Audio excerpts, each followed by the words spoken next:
it's actually challenging sometimes for employees because they're like, hey, I joined this. It seemed like you knew what you were doing. And I was like, oh, now I go out of my way to be like, I have no idea. I do not know how to build the businesses I'm building. I'm figuring this out as I go. And I think that's probably the biggest misconception. Yeah, everybody's like, I take ice baths, like the secrets of highly productive people or the secrets of so-and-so. And it's like, there aren't any secrets, Some people, it's like still waters don't always run deep. What's up, everyone? I'm Alex Lieberman. And I'm Sophia Amoruso. Yo, this is Jesse Pujji. And this is The Crazy Ones. What's up, guys? Welcome back to The Crazy Ones, the show by entrepreneurs for entrepreneurs. I'm Alex Lieberman, and I'm excited to be here again today with my crazy co-hosts, Jesse Pujji and Sophia Amoruso, who have rejected the nicknames that I gave them in our last show. So I will not be saying them. Instead, I'm giving our audience full freedom to come up with new nicknames. So if you have nicknames for Jesse or Sophia, shoot me an email at thecrazyones@morningbrew.com and we will try to run it back. They're very tough critics. Today, here's the rundown. First, we're going to be talking about a little known secret. That is airline loyalty programs and how massive they are. We talk about just how big they are, why they've become multi-billion-dollar businesses, and lessons that any entrepreneur can take away from them. Then we're going to talk about year-end strategic planning for your business. It's one of the most important things that you can do as an entrepreneur. We'll talk about ways to strategic plan, how we do it at each of our companies, and what you should walk away with at the end of planning every single year. And finally, we're back with Startup AMA, where an entrepreneur asks us a burning question about building businesses. Let's do this thing. So hopping right into it, let's talk about airline loyalty programs. I was watching this video recently by Wendover Productions, which, if you haven't heard of it, it's an amazing YouTube channel that does these explainers. And the video was called Airlines Are Banks. And it's like a 12-minute video. And it basically explains how massive airline loyalty programs are. Jesse and Sophia, have you guys seen this video or were you aware of how big loyalty programs were? Not to the extent that they are. I was just reading about it more recently, and it's like, airlines are banks. Like, who would ever, think of that, right? Obviously, the airlines. Yeah, I'm a nerd. When I worked at Goldman, one of the biggest holdings was Aeroplan, which is basically Air Canada's. They spun it out of the company, and then having been a student of Buffett, and I don't want the baby Buffett title back. But there's this famous story of one of the first companies they bought is this company called Blue Chip Stamps. And I think I showed you guys in the prep. I have it right here. Yeah, let's say it. But this is one of the first loyalty programs. And it was this thing called Blue Chip Stamps. If you were a retailer in the 50s, you would pay this company for the stamps. So you would get, they'd pay Blue Chip Stamps $1 for every stamp they bought. They'd hand the stamps out to their customers, and then the customers could redeem those stamps for toasters or whatever cool things they wanted. And does that sound familiar? It's the same thing as loyalty points, especially when you connect the credit card aspect of a loyalty point. So they essentially created that triangle very early on. It turns out Warren Buffett goes, wait a second, this company has hundreds of millions on its balance sheet. The market cap was like 50 million or something. He's like, I'm going to buy this whole company because it has all this cash, and there's two big elements of it. One is I get the cash up front, and then I pay it out over time via getting people toasters or whatever they ask me for. But then there's a huge amount of breakage. Like 30% of the people they lose their stamps. They don't come back for their stamps. And I love to use this example just because it really feels real. It's easy to understand and grasp before you get into all the complexities of airline points and redemptions. But it turns out he took a lot of the capital this business just printed cash for a while. And I think they estimate that he took it and made about $10 billion worth of investments because he bought See's Candy and he bought all these other things using the cash from Blue Chip Stamps. So I actually got this off of Etsy. My wife got it for me I'm going to soup it up in my office. But it's just a cool way to remember there's such innovative businesses out there, and also cash is king. Yeah, it also just reminds me how even when a business seems novel, it's probably been done before. It's a totally different space, but I was reading yesterday this amazing explainer that Andrew Chen, who's now at Andreessen Horowitz, he used to run growth at Uber. He wrote this whole teardown on referral programs.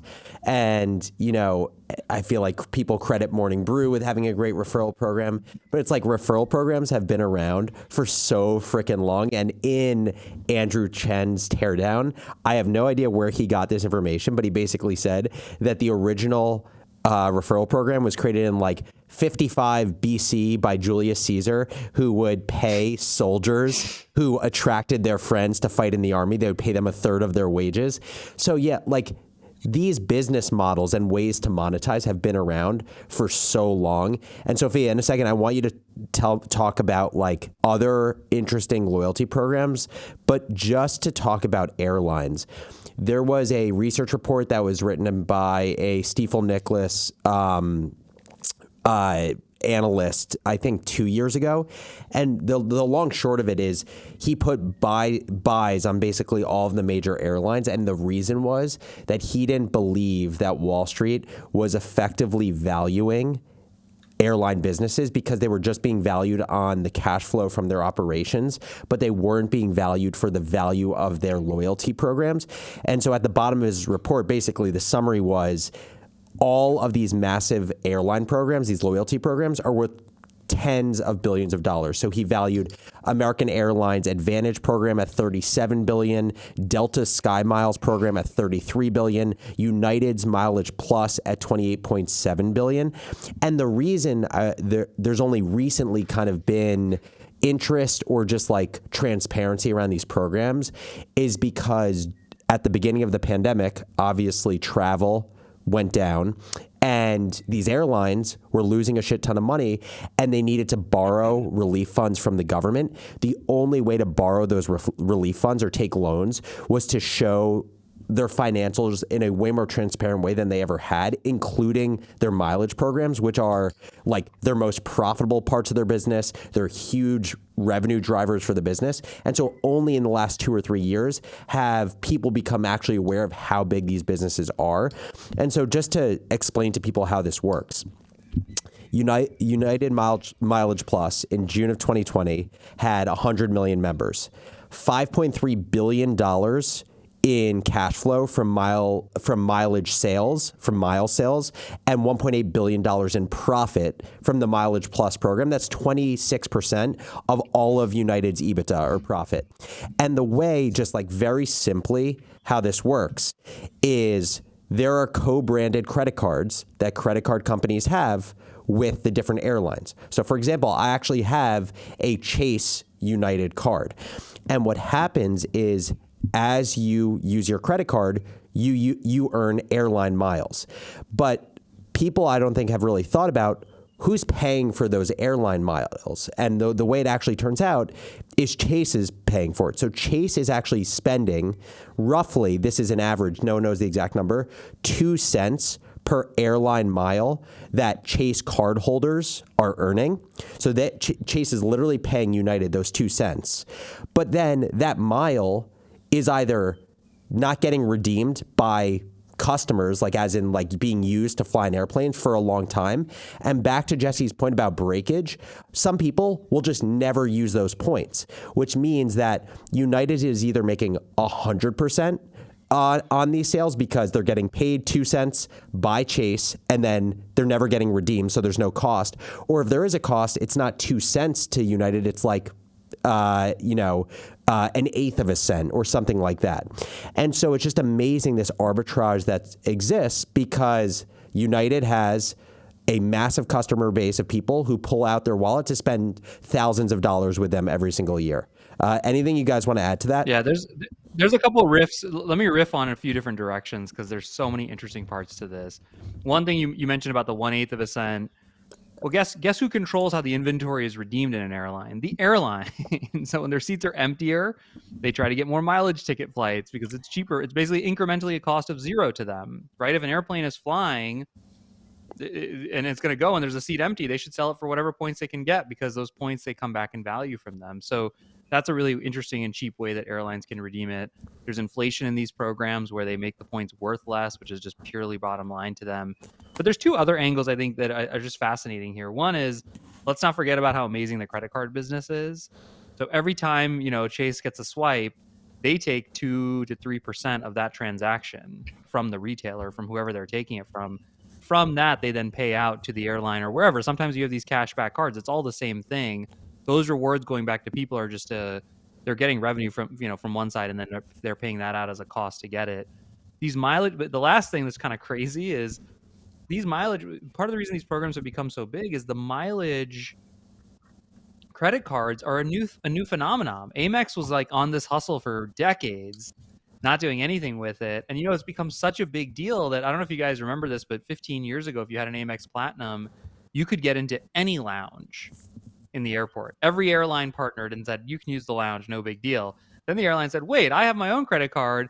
I'm going to build a lounge. You can't use this Amex. And it got to the point where now Amex is making lounges because all the airlines are blocking them out with the exception of Delta. So like this whole like loyalty, rewards, like it's so big that's where the Centurion Lounge strategically comes from. Like it's a crazy thing that it's become such a big business that it's led Amex to like start building lounges and all these airlines to start having their own credit cards. It's a relatively recent phenomenon, but that's what's led to these things being as big as they are. And one last point I'll just make is the thing that airlines love most in this whole structure is when there are huge upfront bonuses for when you open up credit cards. So like a lot of credit cards will have, if you spend $5,000 in your first 3 months, you'll get 100,000 points that you can use for United flights. Well, the way that this functionally actually works in the relationship between United and Chase is paying for those 100,000 points up front. So now, like in terms of just thinking about your cash as a business, you're getting so much upfront cash to be able to do things with because of these upfront bonuses. So it's fascinating. I just want to say you're welcome to these guys because I've spent so much money on these cards and I've earned so much money on these cards, and I'm Delta Diamond Medallion, and I didn't do it through flying. I did it through using the credit card, and I'm actually with someone right now who spent $15,000 on flights this year literally just to get Diamond Medallion status. And it's such a game for people and gamifying loyalty. I mean, that's what it is, but to do it so that you don't have to pay for, of all the benefits, right? Not having to pay for travel or not having to pay for business class air travel is an amazing thing. So I use the Delta Reserve. It's like Amex Delta Reserve credit card. It's like this purple card. I have one for Amoruso & Co., which is one business. I have one for business class. And then I use one personally. I have 3 of these purple cards, and we run all of our Facebook ads. It's like $500,000, maybe like $400,000 a year in Facebook ads.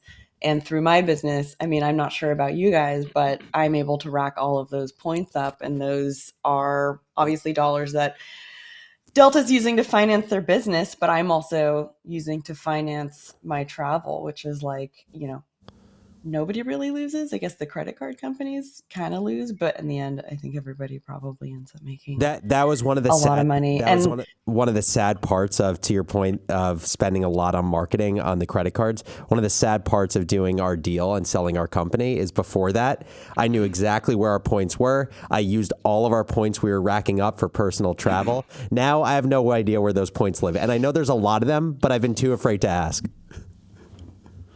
But it's like, who's using them? Someone's using them. Like, is Matt using them? Who's using them? I don't know. I got to ask Matt in Austin. Is it your finance team? Yeah.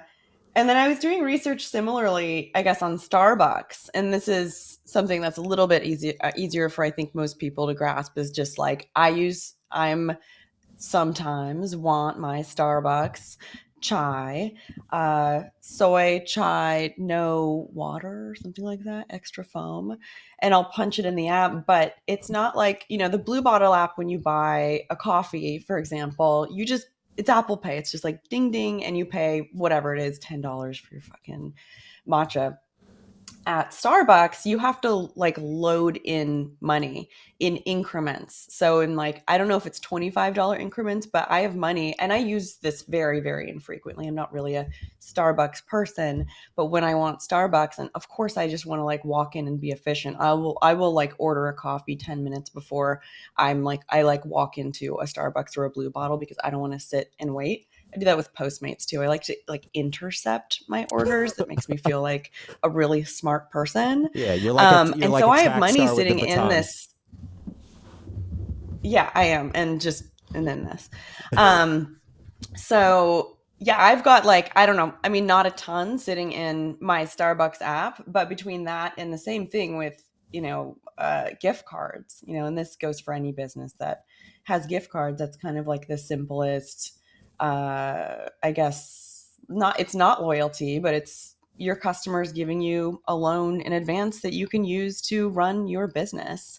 And of course, on the books, accounting wise, that's not necessarily what it looks like. But American can go spend the money that they've in some ways been advanced by the credit card company before they have to repay it, right? It's like something called float. Do you guys understand float? You're like way more finance guys than I am. That's what it's called, right? Yeah. I mean, it's the insurance business. Like, again, Buffett is famous for understanding float, and it turns out when you're underwriting policies, again, what's insurance? You pay me now, so that later on I may or may not have an obligation if you get into a car accident to pay it. And it turns out as you scale these things, they're all super predictable, and you can know that as I underwrite more policies, I collect more upfront. And now normally insurance companies are like decent and they're like okay investors, so they put it in safe stuff. But again, Warren Buffett took that money and is able to invest it very effectively. I think that pivoting to the misfits listening, like I think why this is important for you, I think the most important thing I would say is like the concept of thinking about cash in your business and getting cash earlier in a cycle of a transaction. These are genius versions of it where they're literally collecting cash. They might not have to pay out ever or for years. So that's a genius part of it. But even I'll just compare two businesses that I've built, Ampush, we would spend money on ads. We would get to the end of the month after 30 days of spending ads for a client, then we'd invoice them, and then they'd get 30 to 60 days, depending on their size, to pay it. So we would have to spend $100,000, $200,000, let's say, to get some leads or some clients for someone. We might not get paid for 75 days. Well, guess what? That money went out of our bank account or our credit card or something, and we didn't get it for 75 days. And that's brutal if you're growing, brutal if you're not growing, brutal depending on how much money you have. And I think entrepreneurs walk into that problem all the time without just getting a little ahead of it. To compare that with Growth Assistant, not every customer in Growth Assistant is this way, but our sales team goes, hey, guess what? It's so easy. You can put it on a credit card. People go, great. Here, I want my full-time person in the Philippines on a credit card.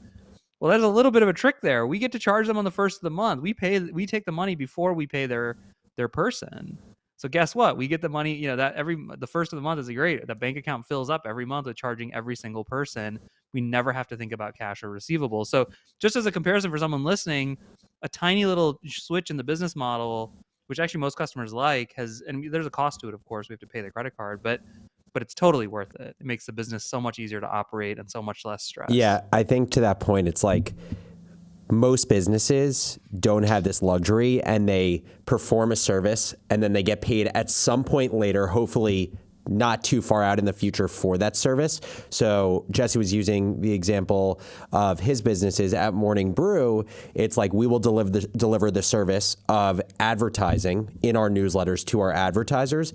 And depending on who the advertiser is, the payment terms will be anywhere between net 30 and net 90. So a month to 3 months. It's actually pretty funny because there was an article that came out recently. I can't remember who the advertiser was. It was like Pepsi or one of these massive conglomerates that they had some contract where they tried to have payment terms of net 365, which to everyone listening means they wanted the person delivering value to wait up to a year for payment.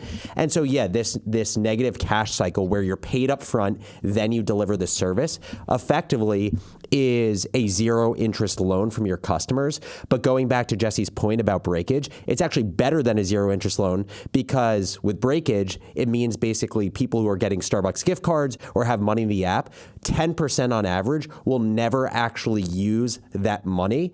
And so they're basically, what's happening is Starbucks is getting lent $1.6 billion, and they're getting paid $160 million to be lent that money. And just to provide a little bit of nuance, only Starbucks and a few businesses can do this because you're getting Starbucks dollars and you can only redeem it for goods in Starbucks. If you're a company like Venmo or PayPal, who, again, you can load money into your Venmo account, but then you want to be able to get dollars out, there's way more regulation on how those businesses can use that money to actually fund their operations. One other just lesson I want to share, and then see if there's anything else before we move on to the second topic, is the other thing other than just like kind of the cash business model here is going back to the airlines. The higher the LTV of your customer, the value of your customer, the more that someone is willing to pay to acquire them, right? So at the end of the day, if we go back to like, why are credit card companies willing to pay 2 cents per point to airlines? It's an acquisition cost. It makes it more attractive to get a United card or to get a Chase card because you get United benefits, or get XYZ credit card company to get American points. And the reason they're willing to pay for it is because I try to look it up online and no one has any answer to this, but I would assume the lifetime value of an average credit card customer is in the thousands of dollars. So Sophia, you and I were going back and forth on Slack the other day, just about business class. Like I was asking you just about how the business did this year, how the financials are looking, what your game plan is for 2023. And so it got me thinking about like we're at that time of year where some people have already planned for the next year, other people are doing it right now. And I figured, it's not considered the sexiest topic, but I think it's probably one of the most important we'll talk about is how do you go about goal setting? How do you go about planning? I know we all have thoughts on this, but just to kick it off, Jesse, how do you go about planning for your businesses? Yeah, this is a topic I could talk about for a long time. For the first few years, we didn't really do it. I mean, what we did, like me and Nick would sit and look at a spreadsheet and kind of drag the cells out and toy around with them a little bit and go, yeah, okay, that looks good. Let's do that. Which by the way, is fine. I mean, depending on where you're at and your business, I don't think that's a terrible way to plan and to think about your business. Over time, we played with OKRs for many years and we struggled with them, and I'm happy to talk more about that. And then we sort of started pulling together a variety of different systems that we sort of made our own, which I'll talk a little bit about in a second. But we really started thinking about how do we do this ourselves. So I'll talk about the system a little bit. Before I say that, one thing I tell every entrepreneur I work with is the best planning system is the system that you will use. That's also my philosophy on software, by the way. Because a lot of people, and I made this mistake with OKRs for many years, is like it became this hugely administrative burden. Nobody ever touched them. No one used them. It would feel so annoying to everybody to do them every quarter, including me. And then we didn't really use them. Then we would just go do things in the business. And so even if you're planning as a whiteboard that you never erase for the whole year, but at least you use it and you look at it and you refer to it, like great. That's as a starting point, that's perfectly fine, right? The way I do it, we have a few pieces to it. The way I think about it, everything starts with what we call a desired future state. And in any of my companies, you'll hear people say the DFS. What's the DFS? And the desired future state is this future vision that you think is what you want.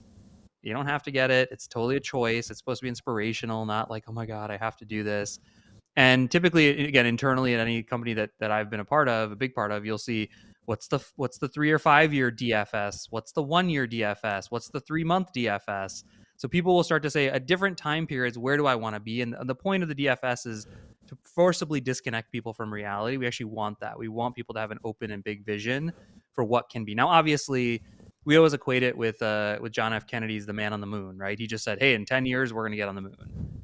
And he did not care the fact that was completely impossible at the time. He didn't have much regard for it. And so obviously, the further out you go, the crazier and bigger your DFS is, the more near term, it's going to be a little bit closer. So that's how we start. And then we flip the script and we say, okay, for DFS, like what are examples of things you're actually writing into the DFS? Is it specific numbers? Is it a little bit higher level and squishier than that? Like, what does that look like? No, it's everything. It's here's what I hope my revenue on, in January of 24, here's what I hope the revenue and EBITDA look like. Here's what I think my headcount will look like. Here's the offerings I want to have. Here's what my product will do. The more vivid you can make that future vision, the better. Got it. And right now, Kahani, Growth Assistant, they're all doing this. What's January 24? What's our DFS? And it's the hardest thing. I'm kind of the opposite of most people. I love that part. Like I can be in La La Land all day long. Most of the people I work with go, yeah, but we don't really know how to do this, or that's going to take too long. And I go, wait, we're not. This is just pure dream for a second, right? Dream within reason, right? You can't say the company's gonna have $1 billion in revenue next month or something, right? It's probably, I mean, theoretically you could, but you won't. And then we flip the script and we go, okay, now let's acknowledge current reality. Okay, so now forget about where we want to be in here. Where are we right in this moment? What is our revenue? What is our head count? What are we offering? And we want to get really vivid. And this is actually one I struggle more with, and most of my executives and teams are better at it because I like to look at things with a rose-colored glass. But go, no, what's our actual numbers? What's our actual churn?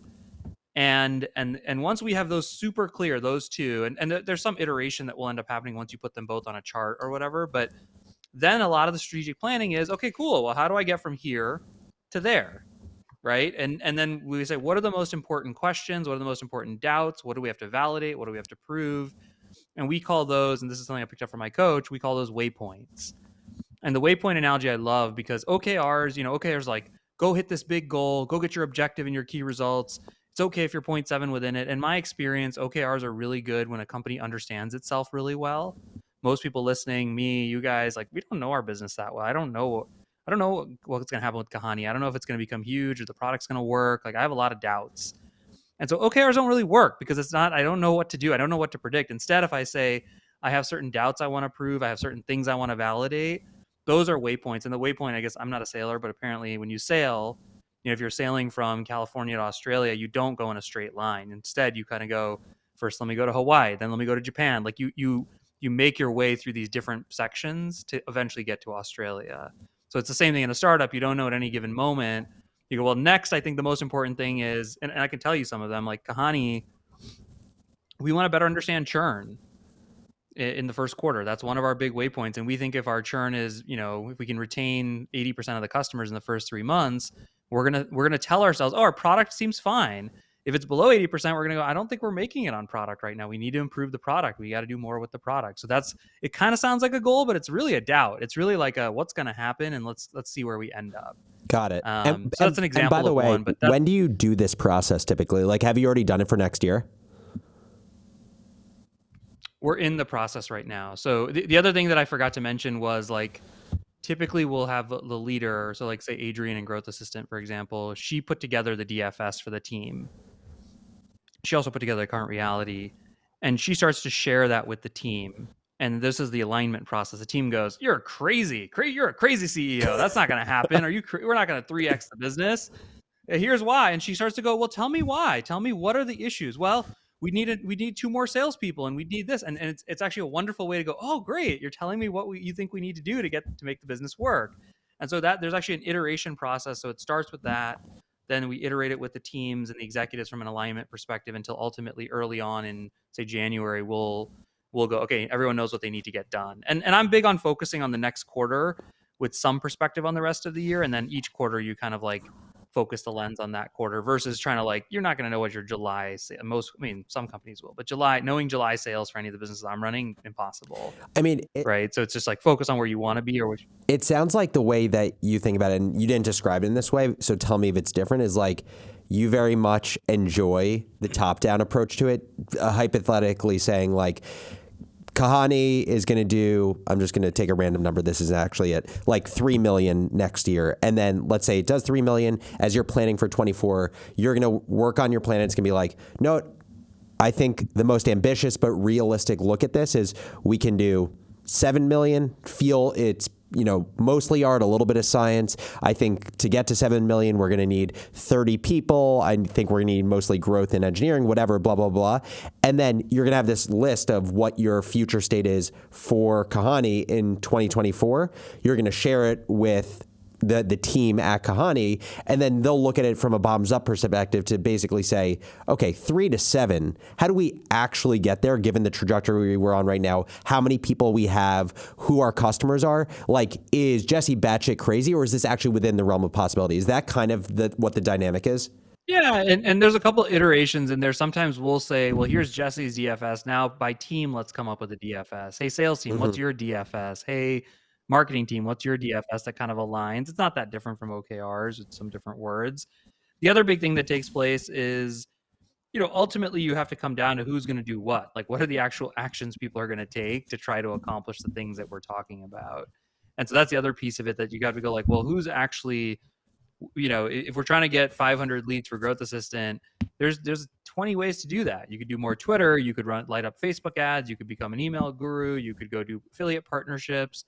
And then eventually you have to go, well, I'm going to bet on these few things with the hope of this goal. And then we're going to look at it in a few months and see whether or not we got there. And we're going to do an iteration cycle to kind of figure that part of it out. So there is this, you also want people thinking of a future state for the part of the business that they run and operate, in addition to some of the kind of bottom up validation and what's going to go on there.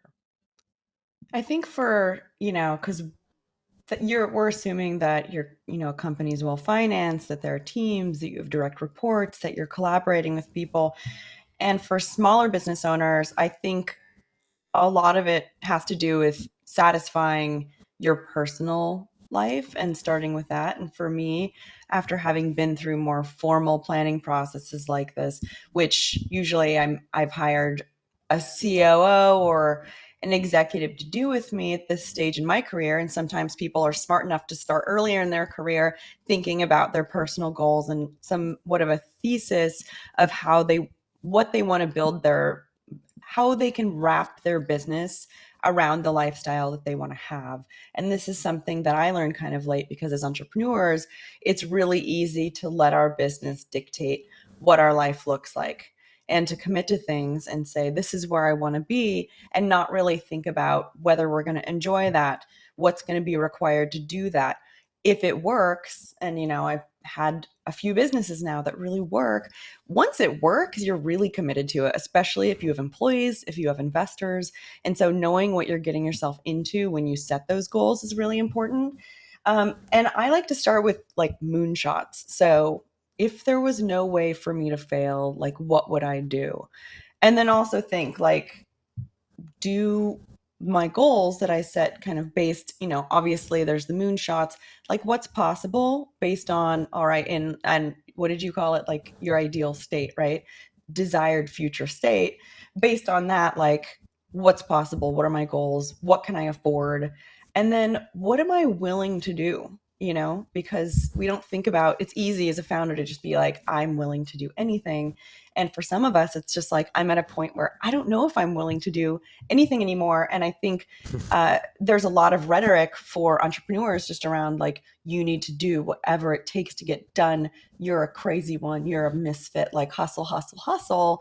And that's not necessarily for everybody. And you can be an entrepreneur without necessarily having to do that. Yeah. So are you willing to do the work? And then based on that, obviously an action plan. And I guess, again, just for the entrepreneurs of one, the way, in addition to moonshots, and I'm going to show you guys something which is really cool. So I have something called the flight planner, which we put together at business class. And it's an annual planner, but the beginning of the year does start with moonshots. And it also starts with in 12 months. And I'm going to be filling this out really soon. The thing starts at the beginning. In 12 months, I'd like to quit, learn, start, stop, and do. And that can relate to your personal life. It can relate to your business life. And it should probably start with your personal life and then figure out, again, like how you can build a business that satisfies your personal goals. Because in the end, when you're laying on your deathbed, and hopefully we all get a bed to lay on, this is how you're going to rate your life. You're not necessarily going to rate your life based on the OKRs that you set with your team. And I don't mean to minimize the importance of this. Obviously, when you're running larger teams, everything that you're talking about is really critical. But I wanted to add something a little bit maybe more. Yeah, no, I think it's super important because I think to your point, there are a lot of these kind of company planning frameworks, and Jesse did a great job of hitting on one of them, but also that is just like one part of life, right? So the question is totally. Actually the only way to make the company plan realistic is to understand where that fits within your other buckets of life, right? Because if hypothetically your goal is like you want to prioritize, I don't know, family, religion, and friends just as much as work, but the accountability, that's on you to complete the goals, the quarterly goals or the annual goals that are necessary to hit your plan for your business. Requires you to not do any of those three other things.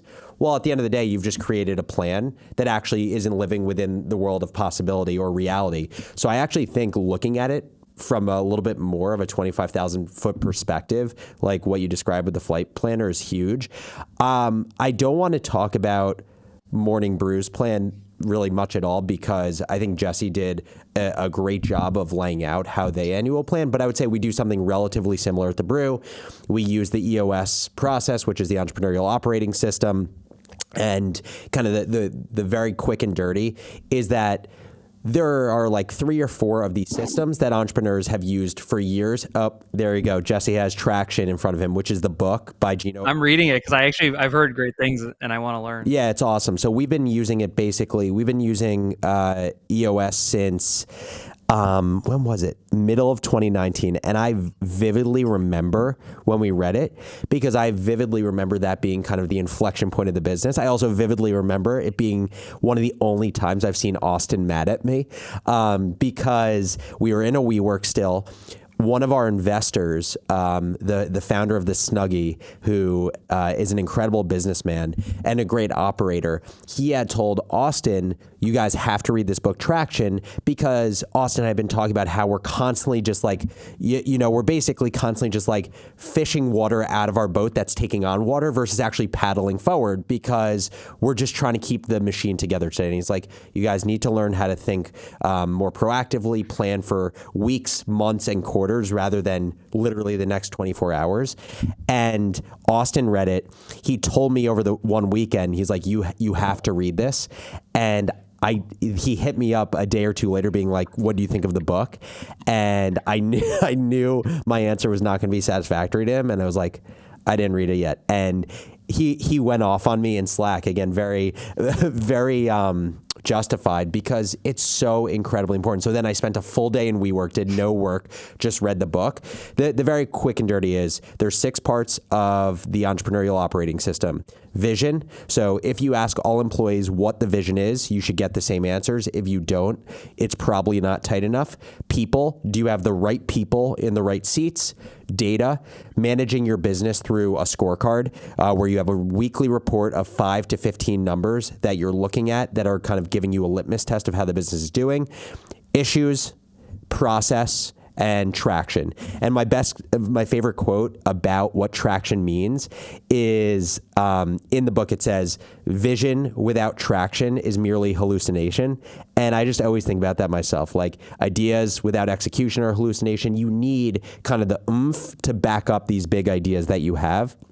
The one other thing that I'll share is a great story from the book that I feel like all of these planning processes allow you to avoid. So the story is that you picture a small plane that's flying over the Atlantic Ocean. It's a little prop plane.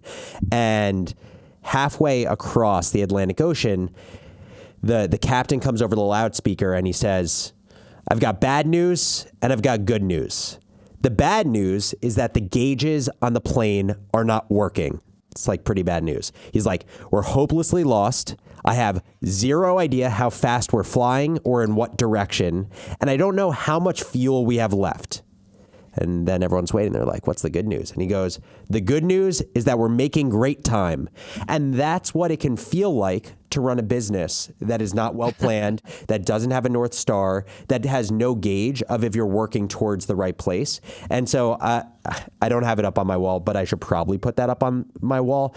The final thing I'll mention, I have a buddy, his name's Eamon. So Eamon was the CEO of Sumo. Sumo is a business that provides discounts on software. He actually took over the CEO role for a period of time from another buddy named Noah Kagan, who's an amazing entrepreneur, early employee at Facebook. And Eamon grew Sumo from $10 million to $100 million in revenue. And he uses this great analogy for his planning process that he's developed over years, where he basically says, most people don't realize that in the game of chess, 90% of chess outcomes can be predicted by what the two center pawns do on the board. So you have all these pieces on the board. I'm not a chess player, so I don't know by heart how many pieces there are, but the two center pawns are basically the biggest dictators of what's going to happen in the game. And he thinks it should be the same exact thing when you plan in business and you focus in business. If you want to take revenue from, let's say, 2 million to 4 million, you should create constraints where you narrow down all of your focus as a company to the one thing that is preventing you from closing that gap from 2 to 4. And so said differently, he believes that you need to always be thinking and focusing on what are the two center pawns in your business. I love it. And speaking of action, yeah, I mean, I have this tattoo. Oh man, regrettable. I don't regret any of them, but this one's so conspicuous. It's on my forearm, but it says words tend to be inadequate, which sounds like very emo. But I very much believe it because, I mean, most people live in a world of words. And while I love words, so few people take the action and live up to what it is that they say they're going to do. And when you're planning, obviously, accountability, both as a founder and for your teams, is number one. Yep, 100%.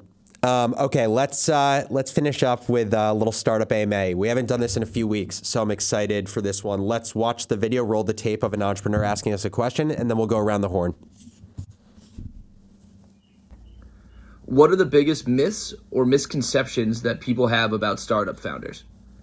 I think one of them is like that we're resilient. Like that we're resilient by nature. I think, you know, I've had this journey where I've had ups and downs and people are like, you're so resilient. And just because I stick around, like, doesn't mean that I'm resilient. Like, you have no idea what happens inside my head. You have no idea how much I've actually bounced back. And just because I keep going and I'm not hiding out doesn't mean I'm resilient. It's great that people can project that onto me and be inspired by it, but it's not completely true. I'm just a masochist, right? Entrepreneurs can be masochists, and that can look like resilience, which I just don't even. Those things stand in such contrast to one another. So, Sophia's a masochist. Jesse, what's yours? I feel like my biggest misconception before I was an entrepreneur, and then the one I hear the most often, is that they know what they're doing. Like that they actually have some sense, like some skill or some special secret sauce that they're like, oh, I know what's going on. I know what I'm doing, versus just like no idea. And every day you're like figuring it out as you go, and you're curious and you ask questions. I just think that's the biggest one. People think I know what I'm doing. They thought and I now go, even it's actually challenging sometimes for employees because they're like, hey, I joined this. It seemed like you knew what you were doing. And I was like, oh, now I go out of my way to be like, I have no idea. I do not know how to build the businesses I'm building. I'm figuring this out as I go. And I think that's probably the biggest misconception. Yeah, everybody's like, I take ice baths, like the secrets of highly productive people or the secrets of so-and-so. And it's like, there aren't any secrets, you know? Some people, you know, it's like still waters don't always run deep. Yeah, and not all founders have ice baths or go to Burning Man.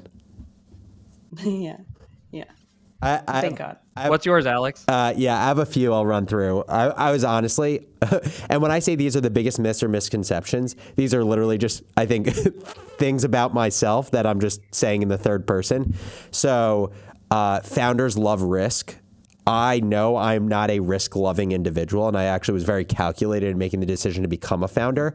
I think some founders have an absurd amount of risk. So, you know, for example, I know like Mark Laurie, who built Jet.com and he built Diapers.com that he sold to Amazon. He put a very large amount of his money in every next business. I actually don't know if I would have the risk tolerance to do that. The second one is that founders should stay the CEO forever. I had this perception that you need to be like Elon or Bezos or Gates, where you take the thing from idea to IPO and, you know, you're the captain of the ship. You sail this ship into basically the horizon, or you go down with the ship. That is also not the case. Founders are great role models. I have found that actually founders are horrible role models in certain areas of life. And two more I'll share. founders are super passionate about their business on day one. Like you have to do what you're passionate about, or else you won't end up doing it for a long time. I don't know about you guys, but I was not wildly passionate about writing a newsletter in the early days, but I got passionate because it felt like there was momentum, and I got passionate because people felt like they were getting value. And that's what ultimately gave me kind of, the foundation to stick with it. And Yeah, I think I love speaking that. to that, the whole like your business, and I've heard this so many times, like your business is your baby. And it's like, it's not my baby. Stop telling me that. You don't know anything about me or my motivations. And it's like, no, it's a business. It's not my baby. If it's your baby, you're way too attached to it. I don't have any babies, but that's what I would imagine. Love it. Any last ones or parting words before we sign off until next week? No, this was great. Awesome. Sophia, Jesse, as always, love doing this with you guys. And thank you to Crazy Ones listeners for another great episode of the show. Shoot us an email at thecrazyones@morningbrew.com if you have any ideas or feedback. And we'll see you misfits next week. Thank you guys so much for watching this episode of The Crazy Ones. If you're an entrepreneur or a builder and want more great startup content, make sure to subscribe on our YouTube channel or wherever you get your podcasts.